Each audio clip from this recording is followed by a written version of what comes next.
Hi, everyone, and welcome to the latest episode of Nielsen Noodles, where we bring together some of the hottest influences within the Asian American community and chat about some really important topics, noodling over insights, as well as share a bowl of noodles. Food is really one of the best ways for us to connect together really naturally, right? In these days of behind Zoom screens or in person. But I'd like to have our panelists today introduce themselves as well as share a little bit about the noodles that they're eating. Hi, I'm Mari. I have to preface this by saying that I'm so happy to be on this panel. And specifically with you, Marlon. We've known each other for a really long time, and this is the first time that we get to sit down and do something like this. So I'm Yes. I'm really, really stoked on it. As for who I am, I'm a gaming host and an actor. I'm currently studying at Strasberg Institute in Los Angeles. And I co founded Smosh Games, and I'm a co owner of the esports organization Space Station Gaming. Yeah, been doing this for about 12 years now. And yeah, I'm surprised every time I get to be on a panel like this. I'm very honored. Thank you. Excited to hear your stories later on, Mari, but tell us about the noodles you have. Oh yeah. I have never tried this noodle before, or this company, I should say, but it is ramen. I have high standards because my dad used to make really, really good ramen, even though that was instant, it's something about your dad making it. I'm not really Yeah. sure, but I do have a bunch of togarashi, which Mhm. makes it spicy. I like Mm, spicy noodles, so I'm gonna be throwing spicy that in. rapalo. Hi, my name is Marlon Ramsey Chan. I'm a content creator, entrepreneur, and creative director. I made a show called Marmarland with the former president of Nickelodeon for my nieces. And yeah, I've done YouTube for over 10 years, and I love gaming, I love cooking, and eating. So yeah, and then the noodles I have in front of me today are uh these are my splurge noodles. These are what are they? It's still instant ramen, but they're like the nicer packets. It's actually from like Japan noodles, so they're really good. I had to save them for this exact panel, so I'm really excited to eat them and enjoy them with you guys today. But yeah. I love that you have the bougie noodles. Yeah, yeah, we just had the nice ones today. But I mean, my favorite childhood memory is like waking up to just like my mom would just make like the top ramen noodles in the morning and like have that with like white pepper. It was like so good to me, like that and like some bean sprouts in the morning. My favorite breakfast. I just want to really thank you both for coming on this panel to discuss the importance of gaming, the importance of gaming influencers, as well as the ability for gaming to bring together communities. So let's just start a little bit of our conversation here, and please feel free to take a bite or two of your noodles while we're talking. Okay. um, so Thank today, goodness, because it video smells really good. begin. Both of you have spoken about platforms where audiences really get to interact with games and with each other, right? And also build community while enjoying the games that they like to play. So, and we at Nielsen are finding that the gaming audience isn't just your stereotypical young males anymore either, right? In 2021, we found that the esports female fan base grew by 19%. The male fan base grew by 12%. So the growth in female fans is actually exceeding that of males. And then another research report by the company GWI showed that there's been an 18% growth of gaming audiences globally, right? 1.2 billion people now. While at the same time, there is a group of gamers 55 to 64 years old that's grown by 32% in the last 2 years. Wow. Yeah, Yeah. so Yeah. there's this older group that's joining the ranks here, and it's kind of exciting. And so I know, Marlon, you're just slurping there, but I wanted to just throw this first question out to you, Sure, right? sure. On your YouTube Mama Land channel, Uh-huh. your content has PG rated, family friendly entertainment, several education videos as well, and direct to kids, just plain fun, right? Uh-huh. What inspired you to bring together that edutainment and gaming content? Originally, Marmaland started out as a live action, both animated and live action show that was like took place in this magical tent, right? On the outside, it's this little tiny tent. You go inside, it's this giant lab where there are endless possibilities. And from there, me and my castmates would learn about life, emotional intelligence and different things about just restaurant etiquette and things like that. But when COVID happened, that was like, it was really hard to film during that time. And so my producers and I just like, we're just trying to figure out, what's a great way to film and also really be able to reach the audience that we want to reach. And I was like, oh, like I love gaming and I grew up gaming my whole life. So I was like, why don't we try some gaming? And that's how that came about. And it was interesting because I've had, a gaming channel, my main channel before. And it's a lot different when you're gaming with like an educational intention in the background too, having different people that help you curate subjects and things that would be more appropriate for the audience that you're looking for. And also I made Marmarland with my nieces in mind, so I became like a new uncle. And when they were 5, I created Marmarland because I wanted to make something that my sister would allow my nieces to watch. And this actually was perfect because now like they're starting to watch more gaming content and they love gaming, and this is something I could share with them. And so that's kind of how it came about. I really love that you brought in the fact that your nieces were your inspiration. And it really makes me wonder, right? And it makes me actually realize that, hey, all those videos of TikTok gamers playing with their parents and grandparents and their uncles probably are really a thing, right? And, what are some of the ways that you engage across generations? Yeah. So for me, I think on Marmarland, I think it's when they're first watching it, I mean, I think some parents, are just there to make sure the content is like kosher and okay too. But then they start to see like, oh, there's like a lot of cool facts they could be learning, whether it's like the Cleopatra episode or different episodes on actual like figuring out things that we're doing on Roblox. I think it creates the co-viewing that we're looking for because they actually want to watch these videos with, their kids also too. So sometimes they're like, oh, like I'll watch this with them. And I think creating a safe space is really important, a space where they can kind of just be kids and or watch me be a kid and oof a lot is what do I say on the channels, like oofing all the time and like creating the space where I'm not the best gamer in the world, but I have a lot of fun doing it. I think creating that kind of space, like it's okay to be really bad at these games too, is like I think a really important aspect to kind of bring people together. But I think, and also playing games that are kind of for everyone. They're not really niched down into, I guess, things that only a certain group of people would understand, but like it challenges like the floor is lava. I think anyone can really relate to that. Like I grew up playing the floor is lava when I was younger, and to have that kind of integrated into a game or is like really cool too, because I'm sure some parents were like, oh, like I remember that game from my childhood, and then now they're kind of doing the same thing but virtually. So things like that I think is really cool. Yeah. And so, Mari, that's a great segue for you, right? You've had an amazing career as a content creator to digital host to now esports team co-owner, right? You've built a following, but also communities, and it's all through gaming and entertainment. So, I guess in your experience here, how have you seen that gaming audience evolve? So much. Your statistics already showcase that the audience is growing so much. Gaming really used to be such a bit of a sleeper, a bit of an underdog and widely overlooked as an entertainment medium compared to like television and film. And now gaming is undeniably at the forefront, and companies are trying to get into it any which way it can. Sometimes they're complete flops and sometimes it's done ridiculously well, like KFC memeing next gen consoles and coming out with their own that also keeps your fried chicken warm. It's just bananas, but they're able to kind of get into the conversation.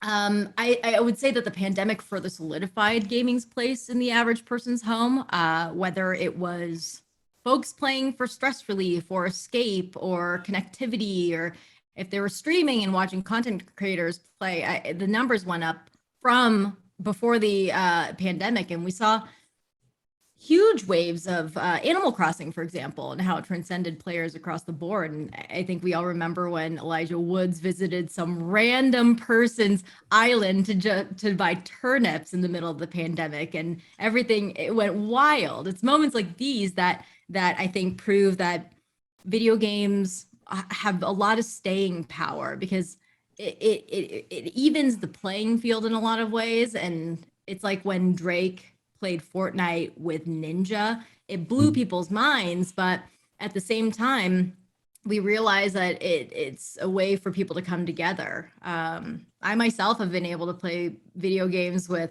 NFL stars and WWE wrestlers, even the cast of HBO's Warrior. And it's all because video games kind of wipes the board clean of who you are in real life. And all that matters is just having fun playing a game. And so I do think that Pandora's box has been kind of blast open, and seeing how both the entertainment industry and the gaming industry, how that'll continue to converge. I think it'll continue to happen.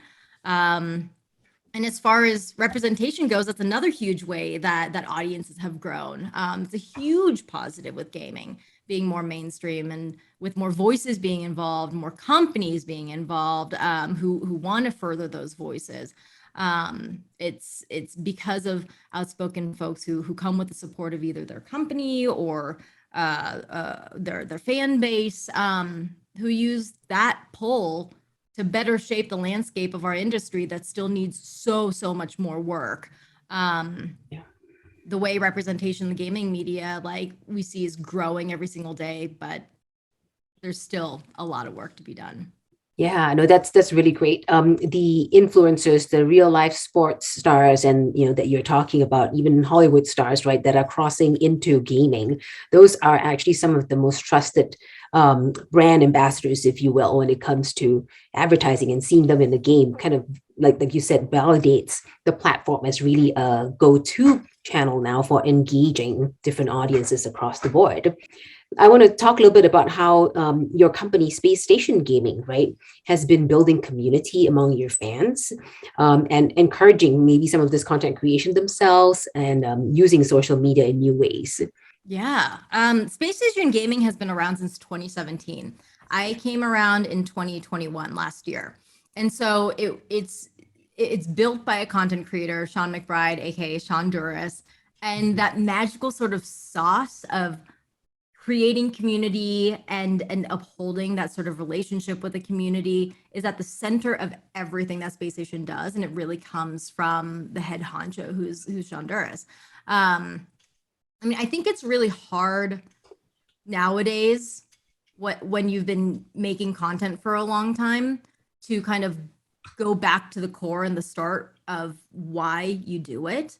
I think we're inundated as creators with like so many outside voices, the business of it all, the optics, the opportunities, the industry, like as a whole. And it's way more compelling that folks who have been doing this for a long time and like still having the ability to maintain that spark of that year one content, and I'm really fortunate enough to have come into the Space Station zeitgeist with a ton of those building blocks in place. I would say that my favorite aspect is that our social media presence is really the voice of one particular person, Beth, aka Hula, on our team. And she's incredibly witty, so intelligent, so fast. Her emotional IQ is through the roof, as well as her ability to like meme within like seconds of a moment happening. It's really incredible to witness. She's brilliant. And as a result, Space Station grows, the fan base grows, and they're so electric and kind. And it's undeniably because of Beth's extension being, the mouthpiece for SSG. And one of our most recent surveys actually showed that more than half of respondents say that video games have improved in diverse representation, but still about a third of Asian Americans say they experience some hostility when they are in-game. And whether they're in an in-game lobby or in the industry itself, right, women and members of other diverse communities have this like unique set of challenges when trying to break into gaming, pushing through that bamboo ceiling, which still exists, unfortunately, even in the virtual world.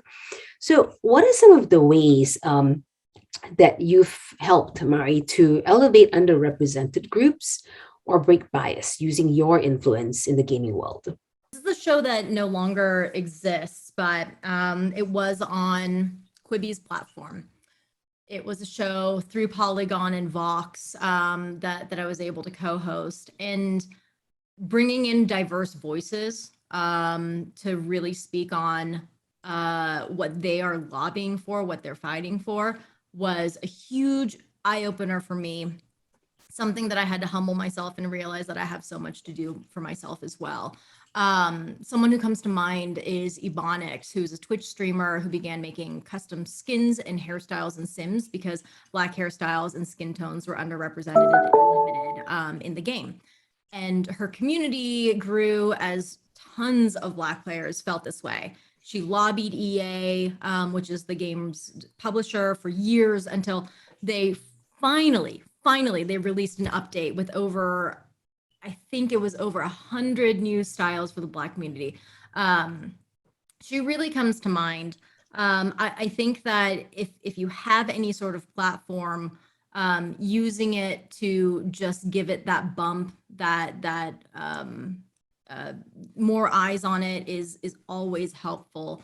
Being in any sort of position at a company that oversees community relations or management, or creating social posts, your voice, again, like Beth through Space Station Gaming, your voice does come through those social posts, and it's a way of empowering. I'm really, excuse me, some ramen burps right there.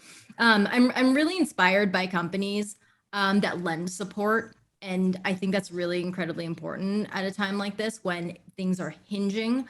I think of trans esports commentator Emmy Donaldson, aka Fluke, who has an established Rainbow Six Siege history and is constantly from the dark corners of the internet that unfortunately exists, like you just mentioned with Pokemon's situation, that she's constantly berated for being a trans commentator. And with that, Rainbow Six, rather than backing down, they continue to hire her. And as long as she wants to, I think this is a huge way for a large company to lend support, hire her. Because by doing that, they're doing what haters cannot do, which is offer jobs and offer pay.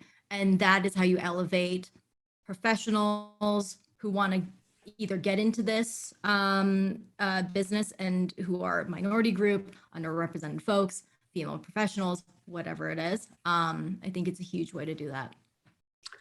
So Mari, given all that's going on with the anti-Asian hate that's resurging again, can you share a little more about what you've done to help fight against that?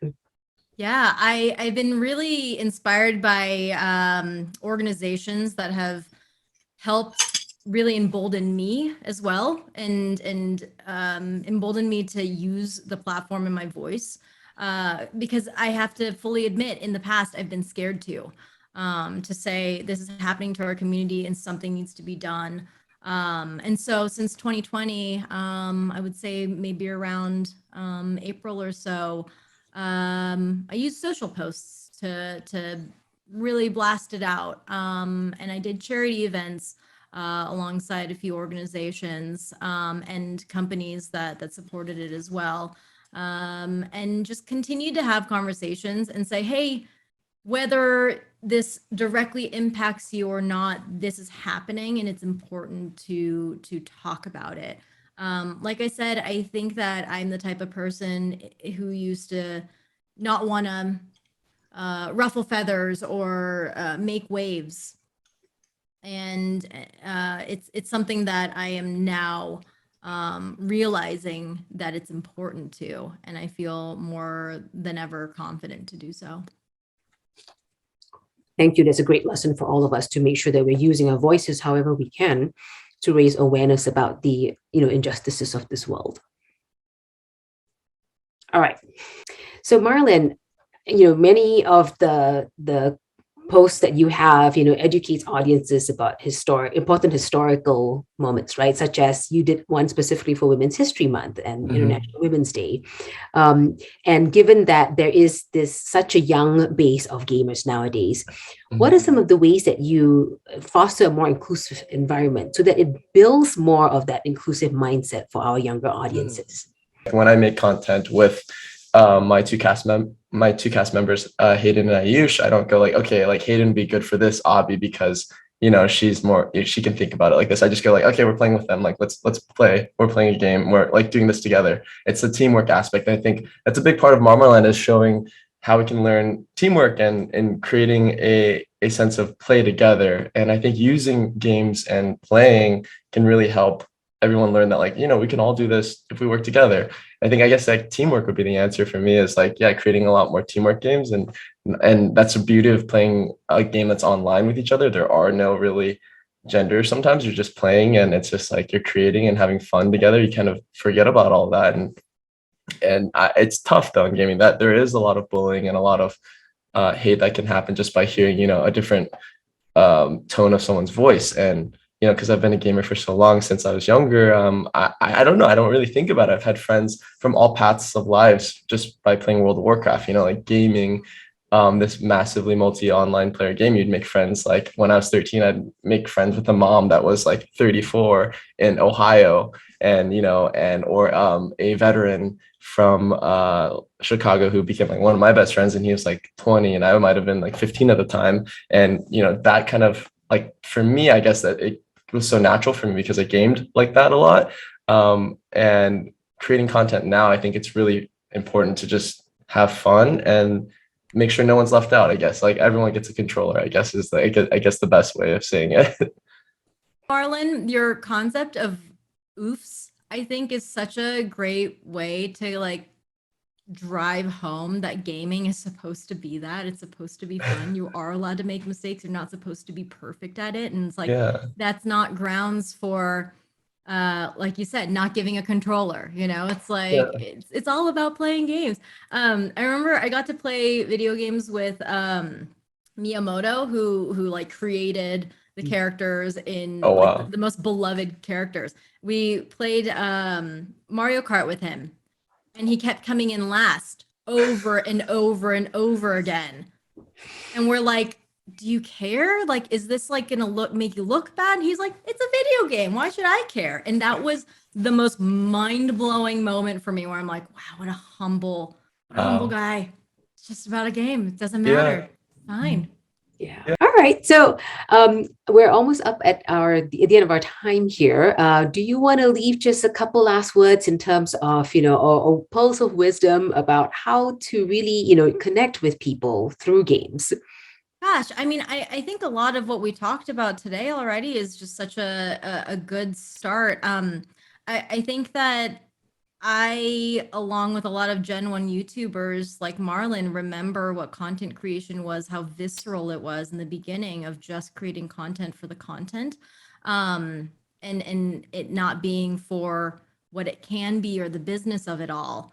It goes back to, does it make you happy? Are you having fun with it? Do you have fun talking to your community? And that community doesn't have to be 1,000 people. Your community can be 5 people. That's like, I think Jesse Cox has talked about this, another gamer in the industry. Like, if you think about it, having 4 friends over and playing video games is that's a rousing, entertaining, fun time. And so the number in a streaming room should not deter you away. 30 people, that's a bar, 100 people, that's a theater. I mean, I think that we need to remember that and not say, well, it's not enough. It's not so-and-so's numbers. 5 people is enough. If you're having fun, continue to build it. It's all about play. So yeah, I fully agree with Mari in that sense. I guess an anecdote from my content creation journey was like, and gaming taught me a lot about this too, but when I started to create content, a lot of it I would do on my own, and like I'd make like these giant marshmallows, or I'd make giant Jello shoes or something, and I would always make mistakes and like spill the Jello or like drop it and it like explode or something. And those were like a lot of the moments where people really loved, right? And they loved those moments of me messing up, making mistakes. And as I got to have more of a team to help me, a lot of those mistakes kind of went away. And within gaming, it's taught me that it's kind of funny. Like a lot of the biggest traffic driving parts, or like the highest retention moments, is when I'm failing at something or like frustrated at something because it's entertaining, it's fun. And so just like Mari said, it's like, don't take it too seriously and just be yourself and try not to be perfect, or else you're not going to be having fun with it at all. Thank you so much. What great words of wisdom from both of you. And I know I just hope that everybody who's listening here, just keeps up the spirit of games, right? So thank you, Marlon. Thank you, Mari, for being here to share your stories, as well as reminding us again of the fun we should all be having as gamers and as players here of these games. So take care, everyone. And thanks again for joining us on Meals and Noodles. Thank you. Thank you.